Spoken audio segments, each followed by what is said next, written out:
ئێرە پەناگەی ئەو ئاوارانەیە کە لە شارۆچکەی حەویجەوە بەدەیان کیلۆمەتر دەبڕن و خۆیان دەگەینە سەنگەرەکانی پێشمەرگە. فەرماندەکانی پێشمەرگەش دەڵێن بە فەرمانی سەرەوەی خۆیان پێشوازی لەم ئاوارانە دەکەن. کەسابەتیان نییە، غازیان نییە، کارەبایان نییە، ئاویان نییە، بە هیچ شێوەیە مەعیشەتیان نییە کە دێنە ئێرە ئێمەش پێشوازیان لەکەین. ئێمە بە فەرمانی فەوج و لیوا و محوەر پێشوازیە تەواویان لەکەین. ئەوە سیارەمان هاتووە سواریانەکەین لە سیارە ئەیان بینە بەشی لێکۆڵینەوە و لێکۆڵینەوەیان لێکەن و اینجا ئازادیانەکەن بە ئازادی خۆیان شوێنێ دابینەکەن بە خۆیان لێ ئەژێن و کەسابەت خۆیانەکەن.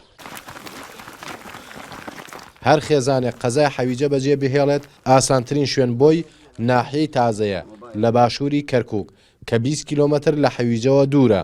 بەڵام ترسی شەڕی تایفی و حەشدی شعبی وای کردووە هەڵهاتوانی دەستی داعش ڕۆژاوای کەرکووک هەڵبژێرن کە پێشمەرگە تێیدا باڵا دەستە. لە ناوچەی ئێمە ژیانی تێدا نەماوە، بەردەوام لە ترسدا دەژین. هەر بۆیە ڕوومان لە پێشمەرگە کردووە و دەمانەوێت لە ژێر سایی پێشمەرگەدا بژین. داعش بەردەوام باشمان لێ دەسێنێ و کارەبا و ئاومان نییە. لە ڕاستیدا ئێمە بڕوامان بە پێشمەرگە هەیە و دەترسین ئەگەر حەشد هێرش بکاتە سەرمان چیمان بەسەر دێنن. ئێمە لە حەشدی شعبی دەترسین.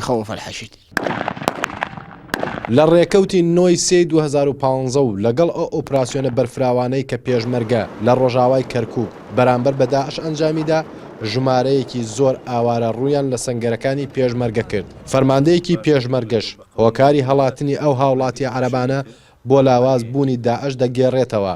سەرڕای هەموو تاوانەکانی داعش و سەرڕای خەیانەتی بەشێک لە عەرەبەکانی گوندە عەرەبنشینەکانی نێوخاچی کوردستان و شوێنەکانی دیکە سەرڕای هەموو ئەوانە پێشمەرگە بەها ئەخلاقی و ئینسانیەکانی شەڕی پاراستووە و ڕەفتاری ئینسانی لەگەڵ ئەوان دەکا وەریان دەگرێت دەیان حەوێنێتەوە پێیان ڕادەگا لەلایەکی ترەوە ئەوان مەترسیەکی گەورە لەیان بووەتە مۆتەکەی ژیان ئەویش ترسی حەشتی شعبیە.